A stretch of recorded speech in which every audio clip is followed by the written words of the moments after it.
Bonjour Marie Balmary.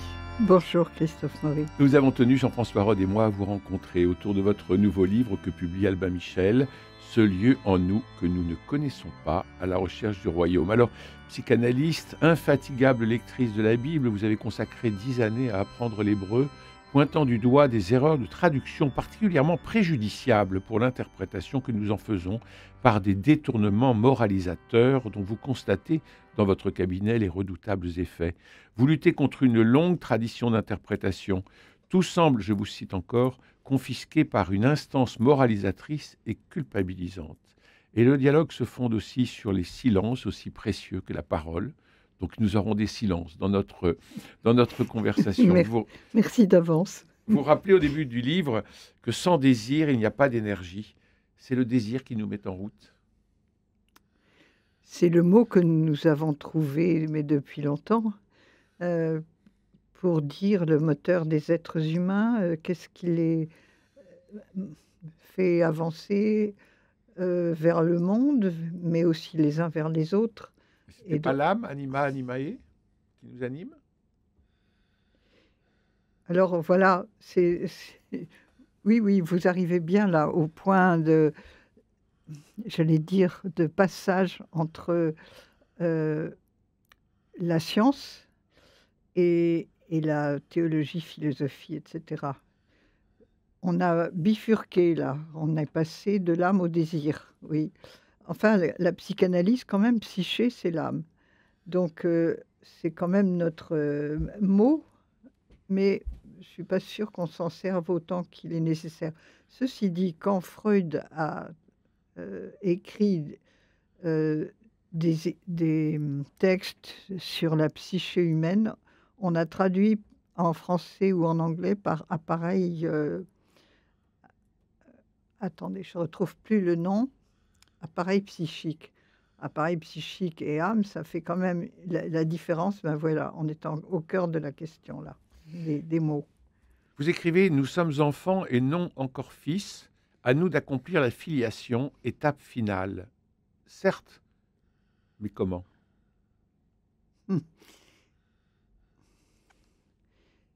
Alors, je pense que c'est quelque chose qu'on peut lire dans les évangiles, ce passage de l'enfant à fils. Alors, c'est pas évident à voir. Moi, j'ai mis longtemps à voir que le mot fils était un mot ultra important, même dans le nombre de fois où il est utilisé dans la Bible. C'est très impressionnant. Eh bien, être enfant, c'est le même mot pour... Ça veut dire, en grec, qui est né, qui a été mis au monde. Mais c'est la même chose pour les animaux. Alors, qu'est-ce qu'il y a de particulier pour les humains? C'est que non seulement ils sont des animaux vivants et tout ça, mais ils rentrent dans la culture, dans l'histoire des humains. Et la filiation, eh bien, c'est une grande affaire. Ouais, oui, alors... Jean-François Rode. Je veux bien de l'aide, Jean-François. Non, mais attendez, j'ai plein d'autres choses à vous demander, parce qu'on va rentrer dans quelques... J'ai envie de dire aux éditeurs que votre livre est vraiment magnifique, vraiment. Hein. Ah oui. Et que, de fait, j'ai fait une expérience de lecture à la fois, allez, j'ose le mot, un petit peu intimidé, parce que vous avez une manière de reprendre les textes, de les faire lire attentivement, de les... vous faites attention aux mots qui sont là, aux mots qui ne sont pas là. Oui. Et quelquefois, on se dit, zut, alors, comment ça se fait que j'ai pas... Moi aussi, je suis tombé dans le piège d'une interprétation de ça.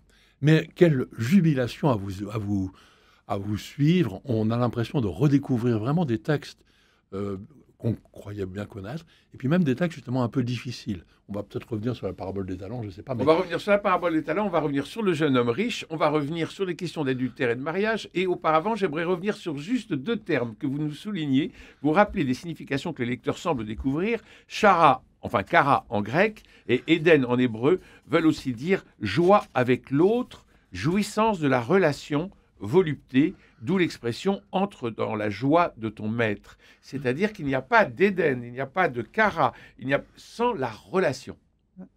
Oui, ça, je crois que tout le monde sait ça.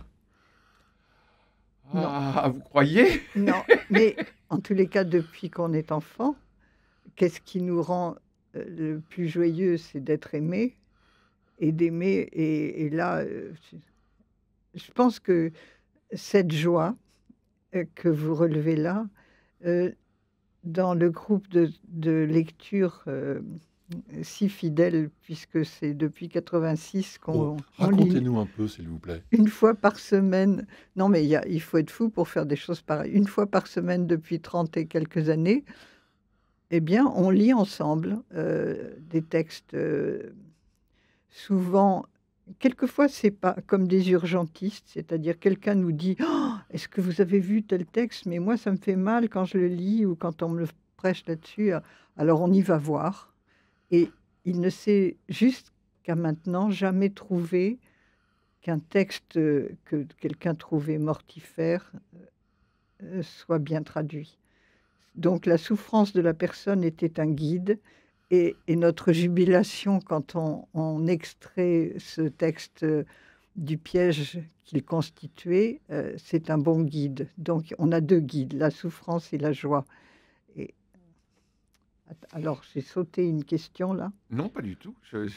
C'était «Entre dans la joie de ton maître». Vous rappelez Oui. que les 37 miracles que racontent les évangiles sont toujours des mises en relation, que la tentation du Christ serait de réaliser un miracle pour lui-même, comme celui de descendre de la croix, parce que c'est toujours la relation qui est en jeu. Mmh. Comment répondre à cela? Moi, je fais un métier qui tient entièrement sur la relation et la parole et qui n'a pas d'autre, heu, moteur, d'autre efficacité, d'autre que de permettre à quelqu'un de parler et d'être vraiment entendu et cru et aider à retrouver sa parole la plus profonde, donc la relation,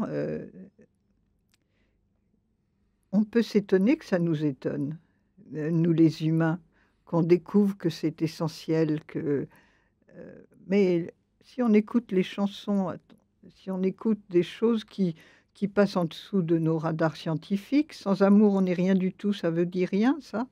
C'est on le sait depuis toujours,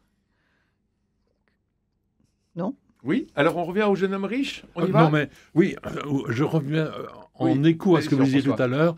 Moi, j'ai été très frappé aussi par votre lecture du texte d'un homme avait 2 enfants. Enfin, en fait, on dit Oui, 2 on traduit toujours 2 fils oui, et vous dites: C'est pas normal de traduire 2 fils parce que c'est ce qui est écrit, c'est de 2 enfants». oui, Et vous savez, c'est celui qui dit à son le maître dit à chacun des 2: «Va travailler à la vigne». Le premier dit: «Non» et il y va. Le deuxième dit: «Oui, oui» et il n'y va pas. Et c'est là que vous dites que en fait, le premier il est devenu réellement fils. C'est seulement à la fin qu'il est fils et que l'autre que donc son maître, en quelque sorte, devient père. Je vous cite: «La volonté d'un maître, c'est que le serviteur obéisse. Le désir d'un père, c'est que l'enfant advienne, non pas serviteur, mais fils, libre de lui». J'ai trouvé vous avez quelques pages lumineuses sur cette parabole qui n'est pas si facile que ça, je trouve. Comme d'habitude, d'ailleurs, mais comme toutes les parce que paraboles. on l'a tué au IVe siècle cette parabole, mais il suffit de 2 mots on met le mot «père» au début, il n'est pas là, on met le mot «fils» au début, il n'est pas là, puisque l'enjeu, c'est qu'ils arrivent à être que les 2 enfants parviennent dans leur relation à leur père à être fils et que le père arrive à être un père et non pas un maître. Et alors, évidemment, c'est le paradoxal, c'est le 1er enfant dit qu'il va y aller. Non, le premier enfant dit: «Non, je ne veux pas» et le second dit: «Oui, Seigneur, je, Seigneur», sans verbe. Et c'est le propre de l'esclave de ne pas avoir de verbe, le verbe appartient au maître. Donc le deuxième enfant est encore dans une situation de maître et serviteur par rapport à son père. Alors que le premier a dit: «Non, je ne veux pas» et puis alors ce qui est merveilleux, c'est qu'il a attendu et puis ça s'est transformé et cette parole, il lui est arrivé la même chose, surtout il s'agissait d'aller à la vigne travaillait à la vigne, et la parole, il lui arrive ce qui arrive au raisin pour faire du vin. C'est-à-dire l'enfant, il a gardé cette parole, il l'a écrasée, il l'a pas faite. Et une fois qu'elle a fermenté, ça a dû devenir du vin. On retrouve le désir aussi. Et là, il peut y aller, mais en première personne. Et voilà. Donc, c'est une parabole merveilleuse, mais il n'y a pas un micelle dans lequel vous pouvez la lire. Oui, ça c'est vraiment étonnant. Ça. Alors revenons, si vous le voulez bien, sur le jeune homme riche. Nous sommes encore beaucoup à nous souvenir de la rencontre de Jean-Paul II au Parc des Princes, prémisse de ce qui deviendront les JMJ. Et puis au cours de cette veillée, le jeune et fringant Karol Wojtyla, il avait à peu près 52 ans, avait lu et médité ce passage de l'Évangile. « Donne tous tes biens et suis-moi ». Et le jeune homme partit tout triste car il avait de grands biens. Alors tout le monde avait applaudi et forcément, on pense à tous ces saints qui ont tout donné pour vivre dans la pauvreté, Saint François d'Assise, Saint Charles de Foucauld et tant d'autres. Et vous, Marie Balmary, vous nous dites, attention, fausse route. Tant de chrétiens se sentent encore peut-être culpabilisés d'être incapables d'obéir à cet appel, et ceux qui ont pleinement répondu, où se trouvent-ils emmenés? Et je reconnais que c'est une mise en question assez rude, mais il y a une finesse là-dedans. Parce qu'il y a 7 histoires du jeune homme riche, puis il y a 2 petites paraboles de rien du tout qui disent un homme a trouvé un trésor. Il va tout vendre, un trésor dans un champ. Il va tout vendre pour acheter le champ. Mais il a trouvé d'abord le trésor. Or, le jeune homme riche, il ne vient pas chercher, il ne vient pas demander à Jésus quelque chose ayant trouvé un trésor. Il veut que Jésus lui commande, parce qu'il commence par s'agenouiller devant lui, enfin se prosterner devant lui. Il veut un commandement de plus, un 11e commandement. Et alors Jésus va abonder dans son sens, mais c'est pour ça que c'est un clinicien hors pair. C'est qu'il commence par en rajouter dans l'erreur, si on peut dire. Bon, alors voyons ça, tu as fait tout bien. Oui, j'ai tout gardé depuis mon enfance. Et Jésus lui redonne les commandements en désordre, ce qui est quand même remarquable chez un bon juif qui doit les savoir sûrement 1, 2, 3, 4 comme il faut. Et il met l'honneur aux parents à la fin. Je trouve que c'est une ruse extraordinaire pour arriver à ce que le jeune homme soit devant un impossible et un pas désirable du tout. Bon, si tu veux la vie éternelle, alors vends tout ce que tu as, et donne aux pauvres, viens et suis-moi. Un jour, avec des amis, nous avions fait les questions aux gens qu'on rencontrait. Quel est pour vous le plus épouvantable dans l'Évangile?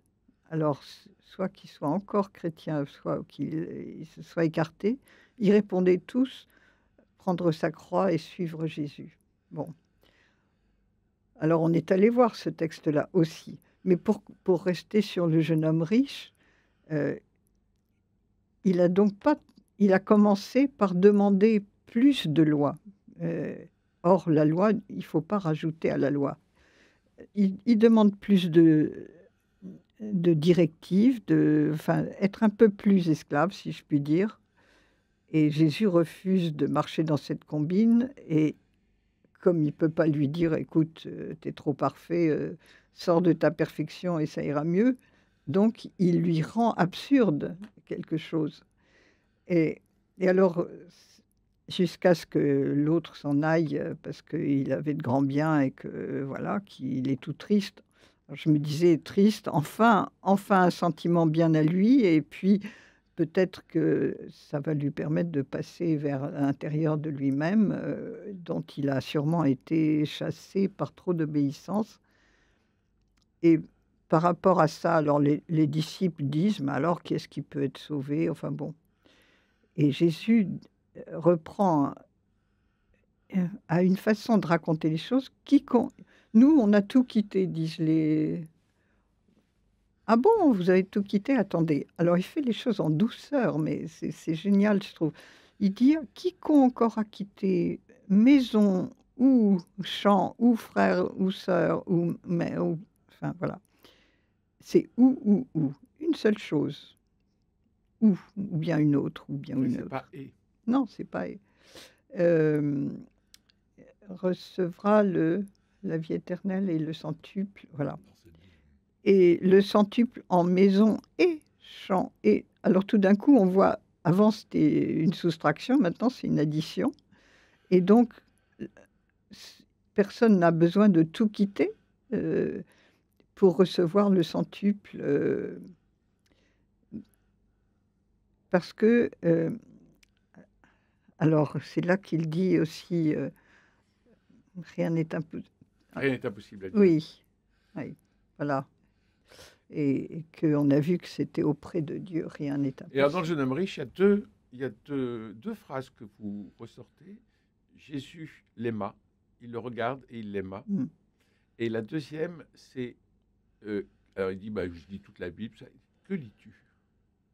Que dis-tu? Oui. Vous pouvez nous en parler?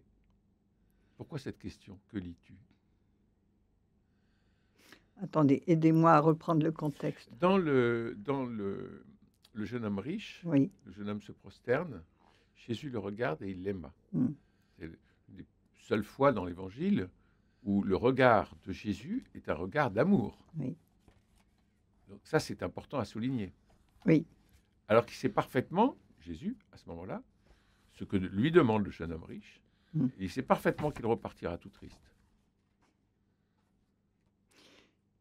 Oui, mais quand on aime quelqu'un à la façon de Jésus, si je peux me permettre de dire ça, on ne veut pas forcément éviter à l'autre la tristesse, on veut lui permettre d'être lui-même. Et être lui-même, la première phase, ça va être triste de ne plus être parfait. Mais quand il arrive, il est parfait, le jeune homme, mais il n'est pas lui. Et il est, enfin, c'est comme Job, c'est le plus grand des fils de l'Orient, mais il n'est pas Job. Et il faudra attendre les 42 chapitres pour qu'il devienne père. Le mot père n'arrivera pas non plus avant. Donc, euh, donc quoi? Alors, c'était sur Il l'aima et ça fait une transition sur la question de l'amour. Mariage, adultère, divorce dans l'ordre. Votre livre semble éteindre les incendies. Vous écrivez « Le cœur souple se dilate, condition indispensable pour que l'amour dure.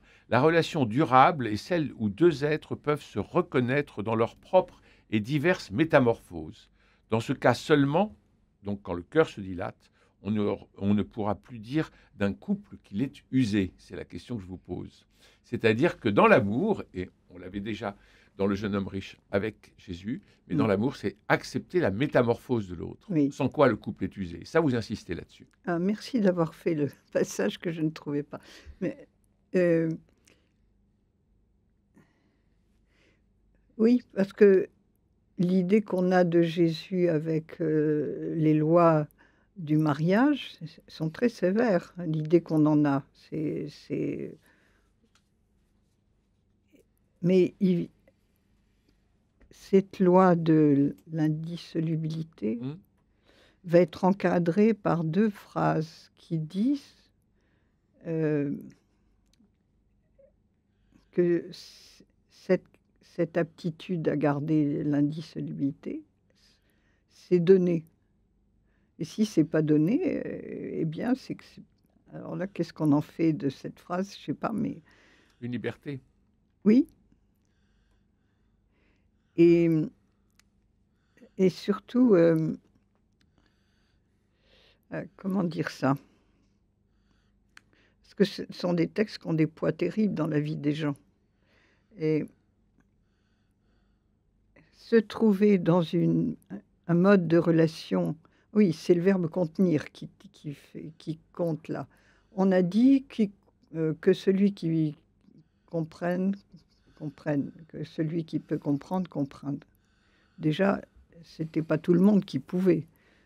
Mais en plus, c'est le verbe contenir et pas comprendre. Autrement dit, c'est un verbe de capacité. J'ai dit une bouteille de 30 centilitres ne peut pas contenir 75. Mais le propre du cœur humain, mais quand il est souple, c'est de pouvoir se dilater comme les matrices, enfin bon.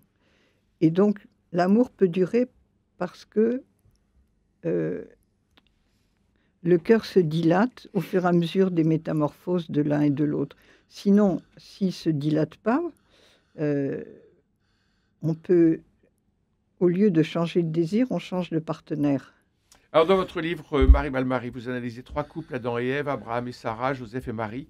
Sur Joseph et Marie, vous écrivez « Est-ce que l'énigme de ces deux-là pourrait concerner chacun de nous tous ? Ce lieu en nous que nous ne connaissons pas serait-il finalement notre mystérieuse origine ?» Et plus loin, vous explicitez « Engendrer, non pas créer, le mystère d'engendrement du Fils par un couple dans l'esprit d'inconnaissance nous conduit peut-être à notre commune origine divine. » Et vous nous proposez une relecture de l'Annonciation qui est loin d'une vierge couverte sous l'ombre du Très-Haut. C'est le mystère de notre propre création, avant que nous donnions la parole à Jean-François. C'est le mystère de notre propre création, cette histoire-là. Parce que c'est le titre de votre livre, finalement. Ben oui, mais je suis chercheuse, c'est-à-dire je propose des hypothèses. Ouais. Et donc j'attends la réponse des autres. Enfin, on a beaucoup travaillé ensemble pour penser ça, mais je trouve ça très intéressant, l'idée d'un engendrement. Comme on a vu qu'on ne naissait pas fils, on le devenait. Donc il y a un autre engendrement, il y a un autre enfantement. Il faut chercher. Jean-François, c'est à vous. Juste pour dire que merci de nous avoir donné déjà un peu un aperçu de votre méthode pour reprendre les textes. Vous avez dit tout à l'heure une chose tout à fait importante, évidemment, qu'on voit dans votre livre. Les traductions sont à revoir constamment. Il faut réfléchir sur les textes vraiment, attentivement, j'allais dire, avec même un peu de pointillisme. Et ça, c'est... À chaque fois, vous avez donc une difficulté, parce que la parole, on ne la comprend pas. Et en fait, en allant au texte, tout d'un coup, un chemin s'ouvre. Et c'est une méthode formidable que vous nous